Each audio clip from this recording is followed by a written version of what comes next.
World-renowned best-selling author. His latest book is already flying off the shelves. I'm sure you've heard of him. Please welcome Mr. Dennis Lehane, author of World Gone By. Good morning, Dennis. Morning, Lisa. Okay, tell us about this book. Now, this is the third in a continuing story, correct?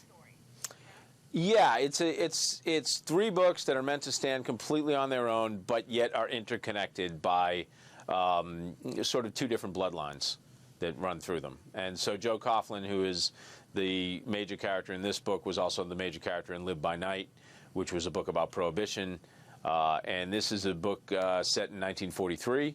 And Joe Coughlin is now semi-retired. He's an advisor to the mafia. He's sort of a bridge between the mafia and legitimate society. And he's a widower trying to raise his 10-year-old son.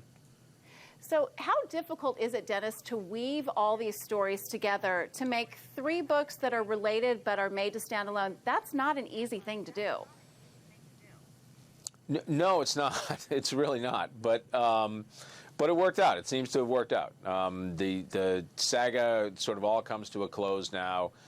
Joe was a little boy in the first book, The Given Day, and now at the end, World Gone By, he is heading into middle age. He is questioning a lot of decisions he's made in his life, and he's starting to hear a whisper that somebody is targeting him for assassination, and that's really the engine that drives the book. Dennis, what are you going to do now? Or are you going to miss this character, and are you going to miss this story? I would imagine that if the story ends, does it really end in your imagination, though? It doesn't fully end, but sometimes you feel like it's time. So if you add up the page count of the three books, I've spent around 1,300 to 1,400 pages with these characters. And yeah, I could move on to greener pastures for a little bit.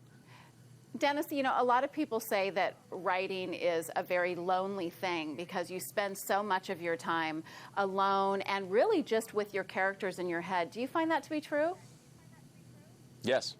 Yes, that's the simplest answer. Yes, that's one of the reasons I probably have branched out more into film and television is because that's more collaborative. You meet more people. I think after 20 years of sitting in a room writing, I'm getting a little antsy. Yes, I can imagine so. And that's so interesting, though, that you've branched off into these other mediums. Can you talk a little bit about that? Well, yeah, I mean, I wrote a script that was turned into a film called The Drop, which came out last fall with Tom Hardy and James Gandolfini. And I've written two other scripts that are in various stages of production or pre-production. And then I've done a lot of work in TV and have three projects currently in development. But you're not moving away from print, right? I know a lot of your fans would be horrified to hear that. Absolutely not. At the end of the day, books are still my great love. Do you have another one on the horizon? I'm working on one right now. Yeah, but I can't really speak about it yet. In the age of the internet, if you say one thing, then all of a sudden everybody's saying what your book is going to be about, and then when I change my mind, which happens a lot, then people get angry at me. I was just going to say that, Dennis. It's like you can't really talk about it because the writing process is such a creative thing, and it just sort of takes on a life of its own. And when you write, do you write with an outline, or do you just kind of start typing and you let the story happen on its own? I usually know three things that happen. One thing at the beginning, one thing in the middle, and one thing at the end. They're like my little tent poles. They're how I move through the terrain. But beyond that, no, I don't outline. It never works for me. It makes me feel constricted, which I don't like to feel. I need to feel very free when I write. Do you prefer writing the dialogue between characters, or do you prefer painting the picture for the reader? I don't know if preference comes into it. I know one is harder than the other for me. Dialogue has always come very easily to me because I grew up in a place where people spoke very distinctly and very uniquely.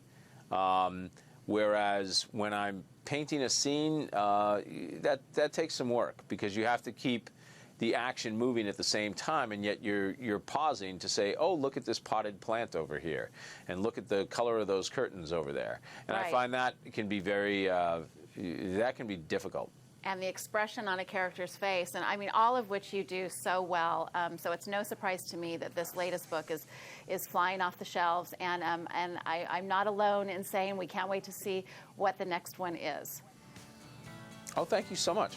Well, thank you so much for being with us, Dennis. You can pick up your copy of World Gone By wherever you buy your favorite reads, and we're back with more broadcasts right after this.